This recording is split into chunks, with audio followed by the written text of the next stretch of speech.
Bonjour et bienvenue pour un nouvel épisode du podcast des 4 piliers où l'on parle de sommeil, de nutrition, de santé physique et de santé mentale et comment améliorer ses habitudes pour être en meilleure santé basée sur la science et l'expérience. Je suis Baptiste Tasson et je suis un étudiant pour la vie qui partage les choses que j'apprends concernant la santé pour en faire bénéficier le plus grand nombre gratuitement et rapidement. Aujourd'hui, nous allons aborder le sujet des régimes cétogènes et de leurs effets sur la santé humaine. Dans cet épisode, nous allons nous intéresser à la plus longue étude menée sur les régimes alimentaires cétogènes, c'est-à-dire sur des régimes alimentaires pauvres en glucides. Ce genre de régime alimentaire existe depuis très longtemps et c'est un sujet d'intérêt depuis assez longtemps dans le milieu de la recherche scientifique notamment, pour tout ce qui concerne les maladies mentales. La raison principale est que ces régimes alimentaires ont des effets métaboliques puissants et notamment pour les maladies métaboliques, en particulier pour le diabète, ils peuvent avoir des effets très positifs et ce même indépendamment des calories. Dans cette étude, les participants étaient tous des personnes ayant environ 10 fois plus de chances de développer une maladie cardiovasculaire que la plupart des gens, notamment à cause de leur diabète de type 1. C'est une maladie où vous avez un taux de glucose dans le sang élevé et variable, ainsi que de la résistance à l'insuline, qui fait très souvent partie de la maladie à cause de la route d'administration de l'insuline. Cela vous donne donc un bon aperçu d'une maladie présentant un risque élevé de maladie cardiovasculaire et en plus de ça, il y a l'isolation des deux variables clés qui déterminent le risque et que nous savons qu'elles sont associées au et qu'elles sont manipulables par le régime alimentaire, le glucose et l'insuline. Ce qui a donc été fait est d'observer et de déterminer l'impact d'un régime cétogène sur une période de 10 ans. Et cela a été réalisé dans les règles de l'art en contrôlant le taux de glycémie, le taux d'insuline, en contrôlant la santé cardiovasculaire en laboratoire, en utilisant des techniques raffinées qui montrent les premiers signes de la progression de l'athérosclérose et jusqu'à un score de calcium permettant de déterminer le niveau de développement de plaques dans les vaisseaux sanguins. Le but de cette démarche est de voir ce que valent ces régimes alimentaires, car on en entend beaucoup de bien, notamment pour les maladies métaboliques, mais il y a une controverse sous-jacente. Premièrement, il y a le fait que ces régimes sont très souvent riches en graisse, notamment en graisses saturées, et dans cette étude, c'était le cas. Les graisses et les graisses saturées étaient présentes en grande quantité dans le régime alimentaire du participant. Par conséquent, le taux de cholestérol LDL était élevé et se situait au-dessus des recommandations habituelles. De plus, un bilan lipidique complet a confirmé l'augmentation de choses telles que l'ApoB pour apoly- apolipoprotéine B. Pardon. Il y a donc une inquiétude sous-jacente par rapport au taux de LDL, mais nous savons que pour une maladie telle que le diabète de type 1, nous constatons des signes de progression dans le mauvais sens de l'athérosclérose au cours des 4 premières années de diagnostic, même chez les enfants. Donc, c'est un très bon exemple d'une maladie perturbée par le glucose et l'insuline, favorisant l'accélération de problèmes cardiovasculaires, résultant à un risque de développement de maladies cardiovasculaires 10 fois plus important. Et la plupart des personnes atteintes de cette maladie vont mourir ou risquent de mourir à cause d'un problème cardiovasculaire. C'est donc ce qui a motivé l'initiation de cette étude. Il n'y avait pas de données sur l'impact d'un régime cétogène au-delà d'une période d'1 à 2 ans concernant les effets sur la santé cardiovasculaire. Ça a donc ouvert une opportunité de regarder tous les marqueurs, pas seulement le taux de LDL, mais aussi des choses comme le poids, l'activité, le contrôle de la glycémie et de plein d'autres marqueurs, malgré l'élévation du taux de LDL, afin d'en voir les conséquences. Tout d'abord, parlons du rôle du glucose et de l'insuline dans le diabète de type 1. Pour ce faire, intéressons-nous aux enfants et pourquoi le glucose et l'insuline jouent un rôle dans le développement de maladies cardiovasculaires.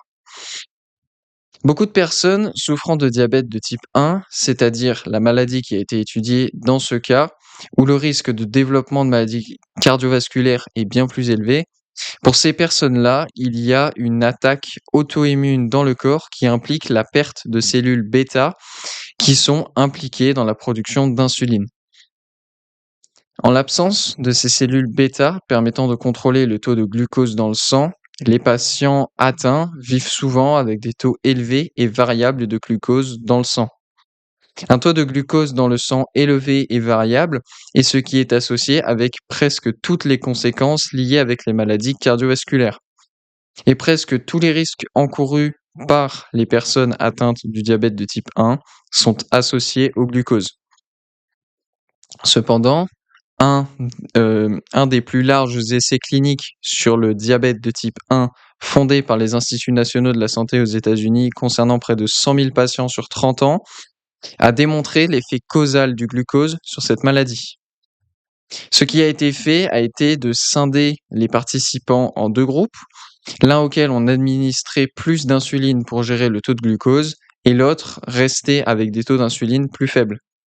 Le premier groupe avait de meilleurs taux de glucose dans le sang, ils parvenaient à mieux gérer leur taux de glucose dans le sang, mais ils ont aussi pris du poids.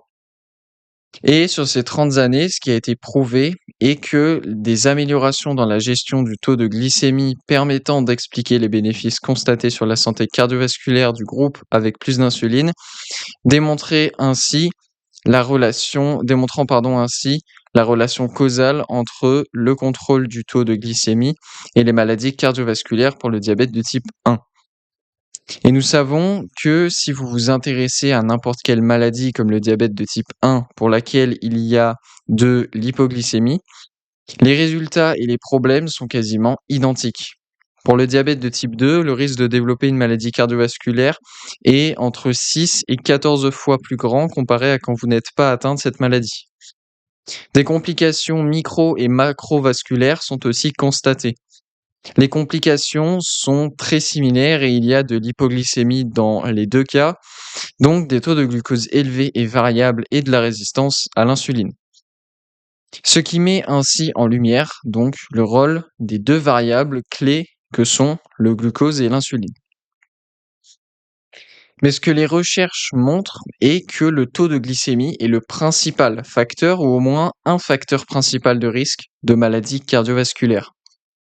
Il y a un papier publié en 2016 intitulé Risk Factors for Cardiovascular Disease in Type 1 Diabetes, qu'on peut traduire par les facteurs de risque pour les maladies cardiovasculaires dans le diabète de type 1, dont le lien est en description de cet épisode, dans lequel les facteurs de risque pour les maladies cardiovasculaires ont été classés. Et le facteur de risque numéro 1 était le HbA1c ou l'hémoglobine glyquée, qui est une mesure de la quantité de glucose qui se lie à l'hémoglobine. L'acronyme HbA1c signifie hémoglobine A1 sous-unité C. Le glucose se lie à la sous-unité A1 de l'hémoglobine et c'est justement la quantité de glucose sur ces sous-unités A1 de l'hémoglobine qui a été regardée. Et c'est associé depuis plusieurs décennies à un biomarqueur de l'exposition moyenne du glucose sur une période de 2 ou 3 mois. C'est le facteur de risque numéro 1 pour les maladies cardiovasculaires dans ce papier sur le diabète de type 1. Il y a d'autres facteurs de risque, comme l'âge, bien entendu, mais aussi la pression sanguine, les triglycérides, tandis que le cholestérol LDL n'était que 10e dans leur classement. C'est bien plus bas que la plupart des autres variables que le mode de vie peut influencer positivement ou négativement.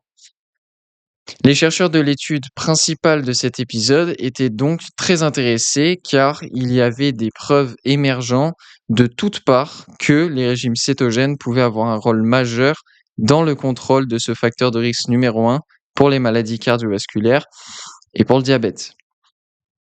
Depuis qu'on en parle, qu'est-ce qu'un régime cétogène ? J'en ai vite fait parler au tout début de l'épisode, mais la plupart d'entre vous doivent connaître, mais pour celles et ceux qui n'en avaient jamais entendu parler, un régime cétogène est un régime alimentaire extrêmement pauvre en glucides, c'est-à-dire que c'est un régime alimentaire dans lequel vous ne mangez pas du tout ou très peu de glucides. L'exposition totale au glucose dans le sang est bien plus faible et par conséquent, vous avez des pics de glucose et d'insuline très limités après l'ingestion de vos repas et vous avez donc besoin de beaucoup moins d'insuline. Et il y a des données provenant du Children's Hospital de Boston, faisant partie de l'école de médecine d'Harvard, où un groupe de patients suivant un régime cétogène a été suivi avec des adultes et des enfants. 42% des patients étaient des enfants. Et il a été démontré que les patients suivant un régime alimentaire très pauvre en glucides avec la bonne méthode d'insuline, un régime alimentaire contenant pas mal de protéines, étaient en moyenne capables d'avoir un taux de HbA1c de 5,7 dans toute la cohorte. Pourquoi le chiffre de 5,67 et j'ai dit 5,7 je crois, 5,67 est-il significatif? Eh bien, parce que c'est, quand même la fourchette haute d'un taux normal avant d'être diagnostiqué prédiabétique. Ce qui veut dire que, en gros, le taux de ces personnes a diminué pour arriver juste en dessous de ce qu'on pourrait qualifier de prédiabétique.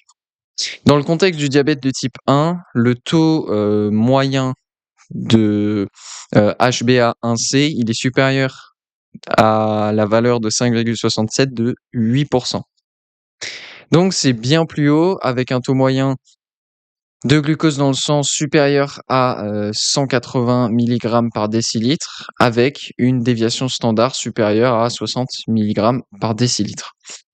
C'est-à-dire un flux total de glucose aux extrémités basses et hautes quotidiennement supérieur à 20 mg par décilitre et allant jusqu'à 240 mg par décilitre, ce qui est extrêmement élevé pour un taux de glucose dans le sang et on ne parle que d'une moyenne.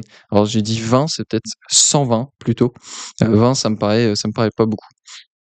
Les personnes atteintes du diabète de type 1 ont de plus une espérance de vie raccourcie de l'ordre de 10 à 18 ans. Encore une fois, tout ça est associé avec une mauvaise gestion du glucose dans le sang. Si nous prenons du recul, nous pouvons nous demander pourquoi les chercheurs se sont autant intéressés au régime alimentaire cétogène, pardon. Eh bien, tout d'abord, ce genre de régime peut éventuellement permettre une meilleure gestion du taux de glucose dans le sang et une réduction du taux d'insuline pour une maladie comportant des risques très élevés de développement de maladies cardiovasculaires, 10 fois plus de risques que pour la population générale, par exemple pour le diabète de type 1. Mais ce genre de régime alimentaire comporte aussi une augmentation du taux de cholestérol LDL, une chose qui, d'après la doxa, est mauvaise pour la santé cardiovasculaire. Ce que les chercheurs ont voulu faire est de mener des contrôles sur la santé cardiovasculaire des patients tout en récoltant un maximum de données analysées non seulement pour la sûreté des patients et pour vérifier l'efficacité du traitement, mais aussi pour vraiment suivre la santé cardiovasculaire des patients. Comment ont-ils fait? Beaucoup de personnes auraient simplement regardé un score de calcium. C'est une des choses qui a été faite dans cette étude, et dont nous allons reparler. Mais beaucoup de personnes se seraient, contentées, de ce score de calcium en se disant que c'est une indication d'un dépôt de plaques sur les parois vasculaires pouvant être détecté par plusieurs méthodes différentes. Mais la question qui se pose, si vous procédez de cette manière est: que se passe-t-il si vous n'avez pas 50 ou 60 ans et que vous n'avez pas de score de calcium? Et dans le contexte du diabète de type 1, où vous pouvez avoir des adolescents diagnostiqués avec cette maladie, le score de calcium n'est pas forcément la chose la plus adaptée, bien qu'elle a aussi été faite dans cette étude. Une manière de procéder est donc de regarder s'il y a les premiers signes de progression de l'athérosclérose. Lorsque les parois vasculaires commencent à être endommagées, cela est indiqué par des changements dans l'hémodynamique vasculaire. L'hémodynamique est la façon dont le sang bouge, dont le sang se déplace dans vos vaisseaux sanguins, tout simplement. Et bien sûr, nous voulons des vaisseaux sanguins ajustables, nous voulons des vaisseaux sanguins élastiques pour pouvoir gérer les fortes pressions, par exemple, quand ça arrive. Mais après des années et des années de pression élevée, d'inflammation et de stress oxydatif sur les parois de vos vaisseaux sanguins à cause d'une maladie chronique comme le diabète, cela peut endommager ces parois vasculaires, causant une rigidification de ces parois au cours du temps. Et pour les personnes atteintes de diabète de type 1, des signes d'une rigidification précoce des parois vasculaires sont constatés dans les 4 premières années, même chez les enfants, encore une fois. Donc, les parois vasculaires se rigidifient souvent par le biais d'une transformation des muscles lisses des parois vasculaires en plus de collagène, le collagène étant plus rigide. Mais cela est-il, est logique et prévisible, n'est-ce pas? Imaginez imaginez que vous avez constamment une tonne de pression qui s'applique sur ces tissus adaptatifs, exactement comme quand vous soulevez des poids. Lorsque vous soulevez des poids, vos muscles s'adaptent et deviennent plus gros, plus lourds, plus denses, et lorsque vous appliquez une pression élevée sur des parois vasculaires, elles deviennent plus résistantes et sont en quelque sorte capables de repousser cette pression en devenant plus rigides. Sauf que vous ne voulez pas que ça arrive, bien évidemment. Car ce qui se passe lorsque cette rigidification est effective est que vous avez un flux sanguin plus rapide et des pressions plus élevées.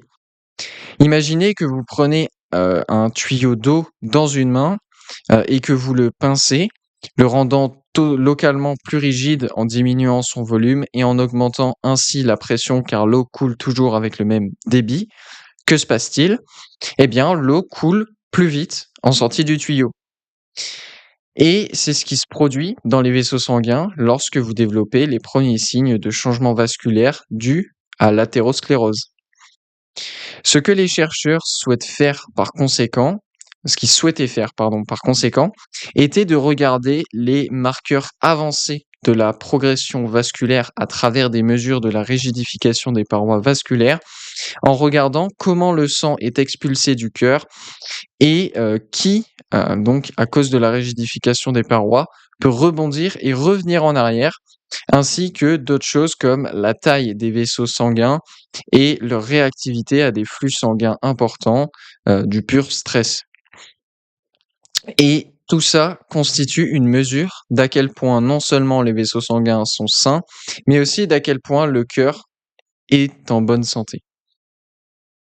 Une question qui se pose est donc de savoir si tous les bénéfices et les résultats obtenus peuvent s'appliquer aussi à des personnes qui souhaiteraient consommer un régime alimentaire cétogène sans pour autant avoir de maladies comme le diabète de type 1.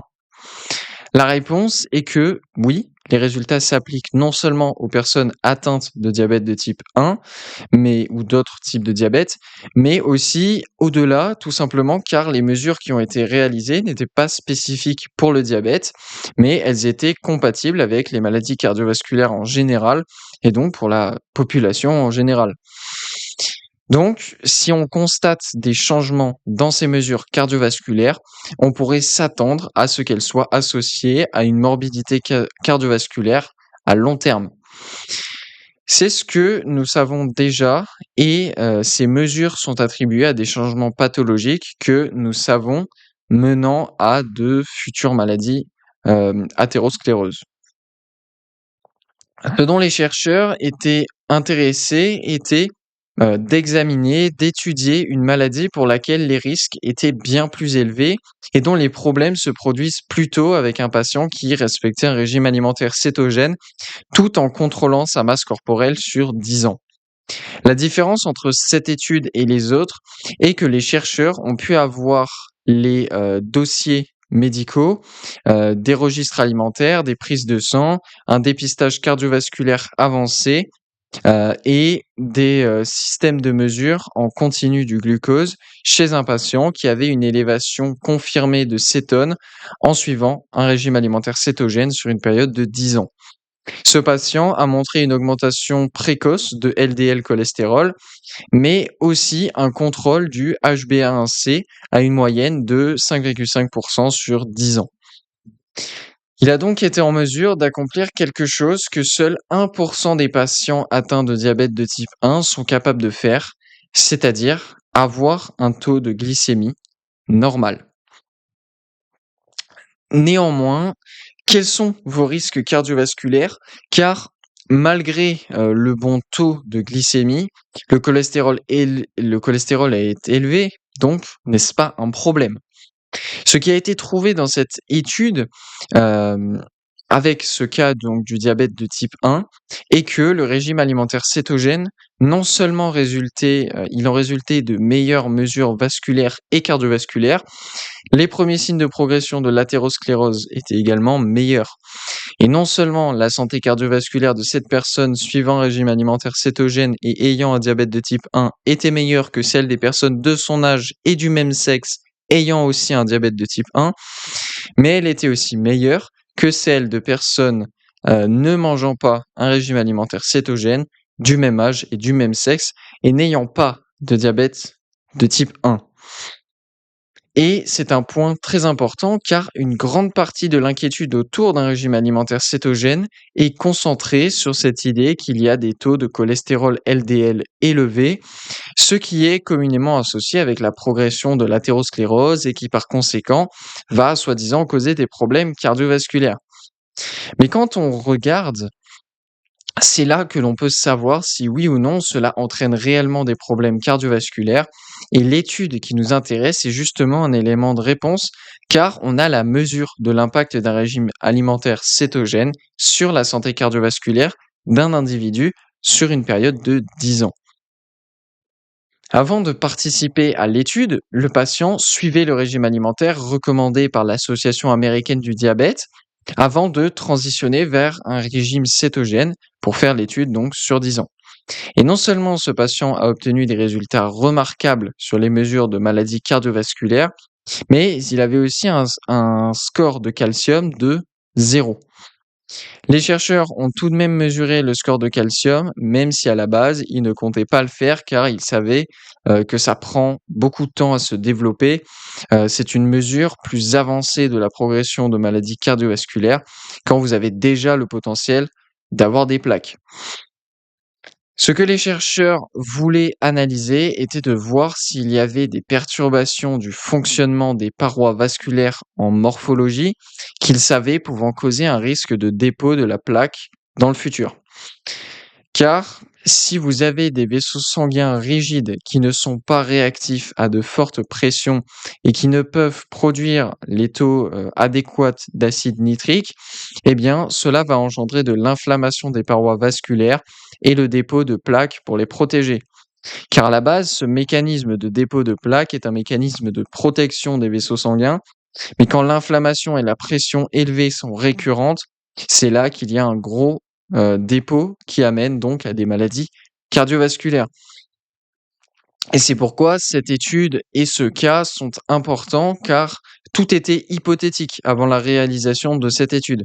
Vous pouviez regarder les mesures cardiovasculaires de rapport sur 3 mois, mais il était très rare de s'intéresser à une maladie où il y a le potentiel de changer radicalement la capacité à normaliser les facteurs de risque clés des maladies cardiovasculaires dans une maladie avec des risques très élevés, 10 fois plus que la normale dans cet exemple, de développer une maladie cardiovasculaire. Et les chercheurs ont observé que non seulement un régime alimentaire cétogène normalisait les biomarqueurs clés en lien avec la progression des maladies cardiovasculaires, mais aussi qu'il améliorait la physiologie et la santé cardiovasculaire à tel point qu'elle pouvait même être meilleure que des personnes du même âge et du même sexe n'ayant pas la maladie. Maintenant qu'on a dit ça, on peut se demander si les bénéfices observés sont uniquement ou majoritairement dus à la stabilisation du glucose dans le sang.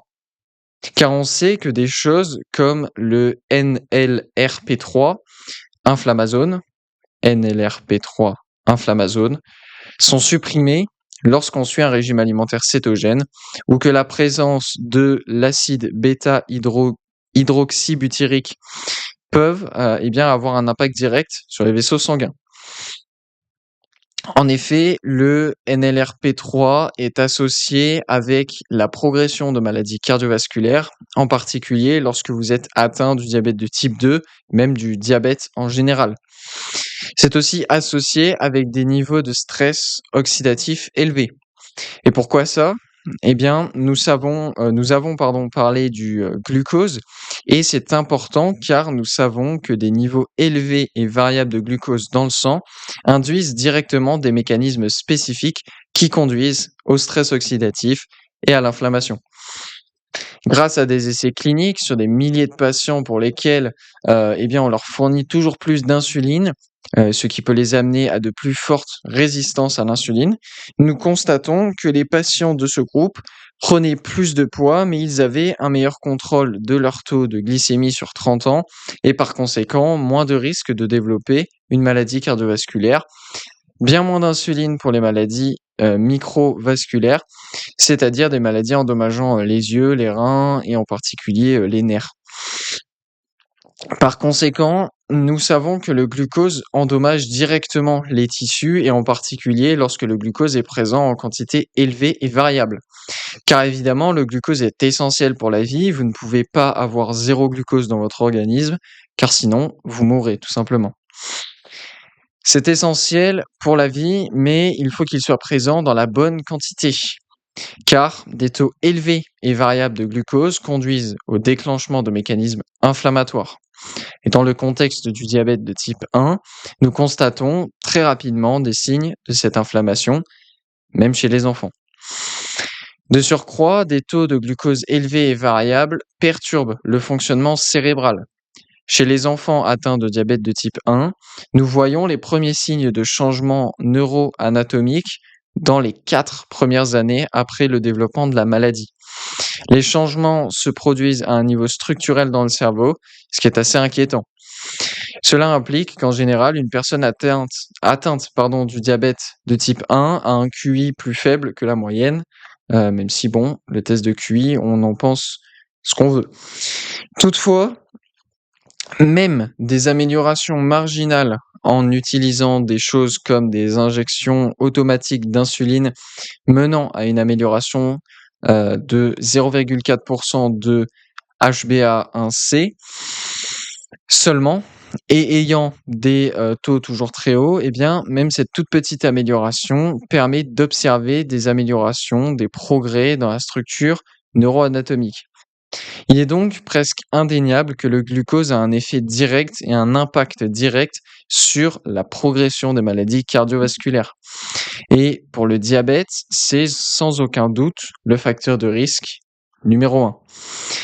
Et il s'avère qu'un régime alimentaire faisant augmenter les taux de LDL cholestérol, chose qui a été trop associée avec les maladies cardiovasculaires, à tel point que la plupart des personnes pensent qu'il y a causalité entre les deux, sauf que c'est faux puisque malgré des taux élevés de LDL cholestérol pendant 10 ans chez le patient suivant un régime cétogène et étant atteint d'un diabète de type 1, même avec ces taux élevés de LDL cholestérol, aucun signe de maladie cardiovasculaire n'ont été trouvés chez ce patient. Au contraire, ce patient présentait des signes de santé cardiovasculaire remarquables. Et c'est important car ça illustre le fait qu'il ne faut jamais juger un régime alimentaire trop vite. Il faut toujours regarder quel est l'équilibre trouvé. Ça n'est pas parce qu'un biomarqueur change qu'il faut en tirer des conclusions trop hâtives. Il faut voir les choses dans leur ensemble de manière holistique. Quel est l'impact global qu'un régime alimentaire peut avoir sur la santé d'une personne et comment se situe-t-il dans le classement des risques globaux pour ce qu'elle essaie d'améliorer? Et dans le cadre de l'étude qui nous intéresse, les chercheurs se sont intéressés à une maladie pour laquelle la progression de maladies cardiovasculaires est rapide et ils ont constaté qu'un régime cétogène avait un impact thérapeutique remarquable pour les maladies cardiovasculaires, mais aussi pour des choses telles que la densité minérale osseuse, la santé des reins, la santé du foie ou la santé de la thyroïde. Et c'est pourquoi il est très important de continuer à rattraper le retard sur les données concernant l'impact sur le long terme des régimes alimentaires cétogènes. Et nous verrons dans les années à venir, très probablement, des études avec encore plus de patients pour constater les effets sur le long terme de tels régimes. Et ça ne fait pas trop de doute que les résultats devraient être très encourageants. Concernant les lipides saturés ou les acides gras saturés ou les graisses saturées, nous savons que lorsque vous en mangez, cela implique que vos taux de cholestérol LDL vont augmenter. C'est automatique. Cependant, les graisses saturées ne sont pas le problème en elles-mêmes en ce qui concerne les maladies cardiovasculaires. Le problème est que l'on pointe du doigt dans la mauvaise direction, c'est-à-dire qu'on a diabolisé les acides gras saturés sans tenir compte du reste. Mais en réalité, les acides gras saturés ne sont pas les méchants dans l'histoire. Il semble que c'est plutôt la combinaison d'un taux de glucose élevé en plus de la consommation d'acides gras saturés, augmentant les taux de cholestérol LDL, qui est problématique. Et une situation qui doit sûrement se produire très souvent est la suivante. Un patient atteint de diabète de type 1 transitionne vers un régime cétogène, son taux de glycémie se stabilise, il se sent plus en forme qu'auparavant, mais lorsqu'il se rend chez son médecin avec ses analyses sanguines, ce dernier lui demande d'arrêter de consommer ce régime alimentaire car ses taux de cholestérol LDL sont élevés et par conséquent, ça n'est pas bon pour sa santé cardiovasculaire. La première chose que ça illustre est que le manque criant d'informations et de connaissances, tout simplement car si vous vous rappelez de ce que nous avons dit plus tôt dans cet épisode, vous savez pertinemment que les taux de LDL cholestérol sont très loin d'être le facteur de risque principal pour les maladies cardiovasculaires et pour le diabète en général. Vous devez vous concentrer sur les facteurs de risque les plus importants, sur ceux qui ont le plus de chances d'avoir un effet significatif sur la santé cardiovasculaire. Pour les maladies chroniques, les choses auxquelles vous devez prêter attention sont, premièrement, s'informer, tout simplement. Il est nécessaire de connaître le risque le plus important sur la durée pour la santé. Pour les diabètes de type 1 et de type 2, le taux de HbA1c est la chose numéro 1 à regarder. Ensuite, la pression sanguine et les triglycérides sont les facteurs de risque les plus importants. C'est crucial de s'attaquer à ces choses-là avant même de penser au LDL cholestérol. On peut faire l'analogie avec une voiture. Si vous achetez de toutes nouvelles jantes, magnifiques, parfaitement faites, à votre goût, voilà, de nouvelles jantes absolument merveilleuses, chaussées des meilleurs pneus possibles, mais que le moteur de la voiture ne démarre pas et que la direction est cassée, votre voiture ne vous sert à rien. Il faut s'attaquer aux problèmes principaux avant tout. Une voiture avec des jantes d'origine fonctionne très bien si le moteur et la direction fonctionnent. Et c'est un peu pareil avec votre corps. Avoir un taux de glycémie stable et contrôlé, avoir une bonne pression sanguine et le bon nombre de triglycérides permet à votre corps de bien fonctionner sans problème majeur, même avec des taux de LDL cholestérol élevés. Tous les patients atteints de diabète devraient être au courant que le facteur de risque numéro 1 est le contrôle du taux de glycémie. Et agir pour contrôler les facteurs de risque principaux, malgré le fait d'augmenter légèrement les facteurs de risque qui ont des risques bien plus faibles, est une chose ultra importante.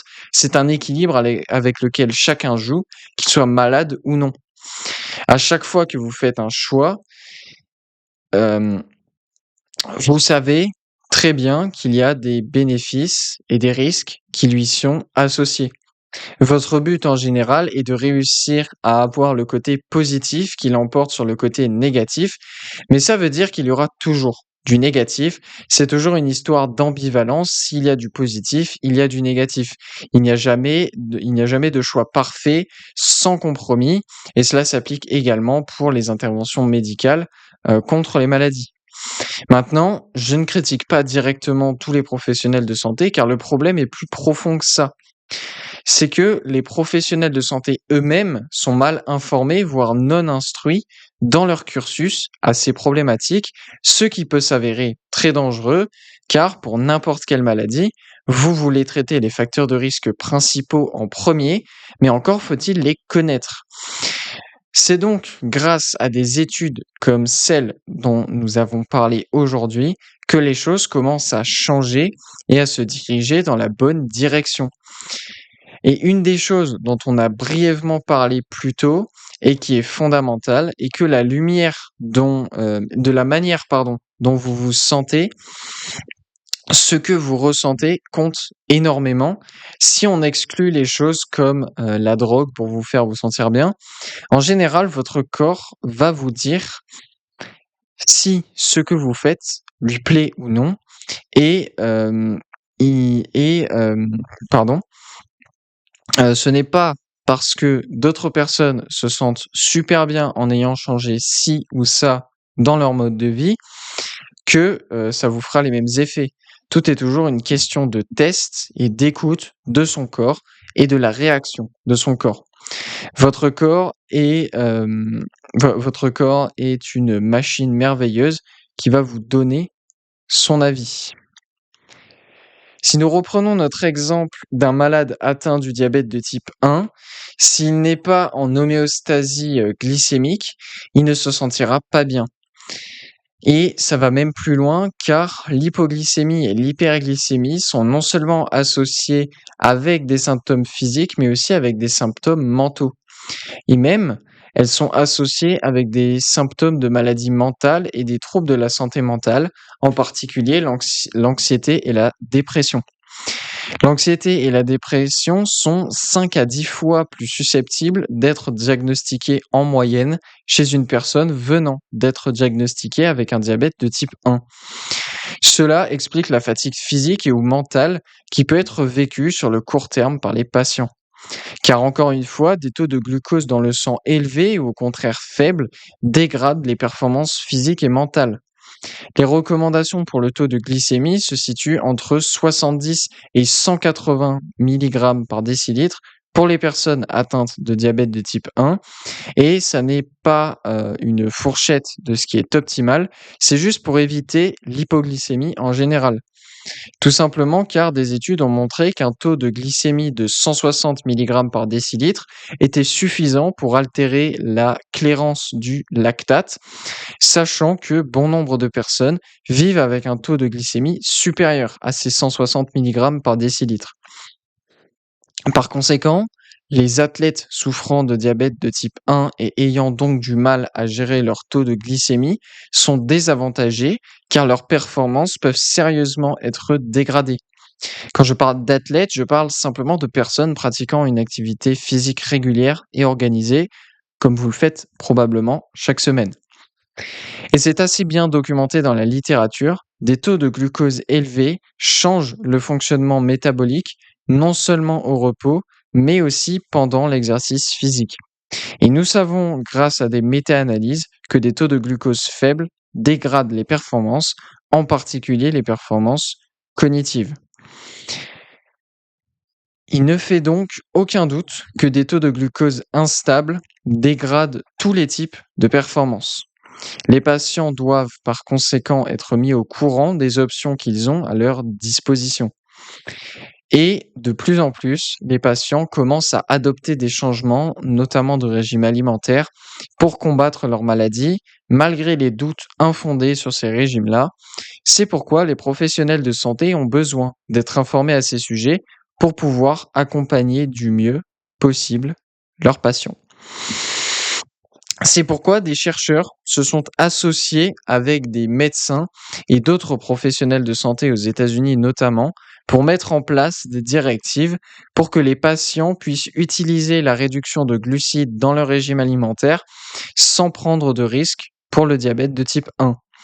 Car dans tous les cas, que l'on dispose d'études avec des milliers de patients testant ces régimes ou non, il y a de plus en plus de personnes qui changent leur régime alimentaire. C'est pourquoi il est important de prendre les bonnes décisions pour pouvoir aider un maximum de personnes en attendant que les grosses études arrivent. Encore une fois, le but de cet épisode était de transmettre l'information dont nous disposons aujourd'hui pour que vous puissiez faire des choix informés. Il n'est pas question de vous dire que vous devez ou ne devez pas suivre tel ou tel régime alimentaire. Il n'y a jamais une seule solution et comme toujours, à la fin de la journée, c'est vous qui avez le contrôle sur les décisions que vous prenez concernant votre santé. Le but est de comprendre ce qui compte vraiment et d'avoir des outils et les conseils pour vous donner du contrôle, pour vous aider dans votre expérience de la vie. Mais c'est aussi important d'aider les professionnels de santé et les institutions en leur fournissant les ressources et les outils pour qu'ils puissent aider au mieux leurs patients. Car des études ont montré que même les professionnels de santé en mesure d'utiliser ces outils thérapeutiques très puissants comme les régimes cétogènes, même eux ne s'en sentent soit pas capables par manque de préparation, soit par manque de soutien du système médical en général. C'est donc crucial que les patients, c'est donc crucial, pardon, car les patients ont besoin d'avoir toutes les ressources possibles pour les aider, mais ils ont aussi besoin de pouvoir faire confiance à des professionnels de santé qui connaissent leur sujet et qui sont capables de les aider.